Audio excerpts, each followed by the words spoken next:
بسم اللہ الرحمن الرحیم۔ آج کا موضوع ہے 4 قابل عبرت عورتیں و حالہ۔ یہ حضرت نوح علیہ السلام کی بیوی تھی۔ اس کو ایک نبی برحق کی زوجیت کا شرف حاصل ہوا اور برسوں یہ اللہ کے نبی کی صحبت سے سرفراز رہی، مگر اس کی بد نصیبی قابل عبرت ہے کہ اس کو ایمان نصیب نہیں ہوا، بلکہ یہ حضرت نوح علیہ السلام کی دشمنی اور توہین و بے ادبی کے سبب سے بے ایمان ہو کر مر گئی اور جہنم میں داخل ہو گئی، اور یہ ہمیشہ اپنی قوم میں جھوٹا پروپیگنڈا کرتی رہتی تھی کہ حضرت نوح علیہ السلام مجنون اور پاگل ہیں، لہٰذا ان کی کوئی بات نہ مانو۔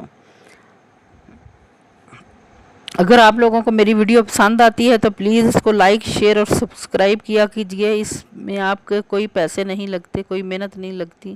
پلیز مجھے آپ لوگوں کی سپورٹ کی سخت ضرورت ہے۔ شکریہ۔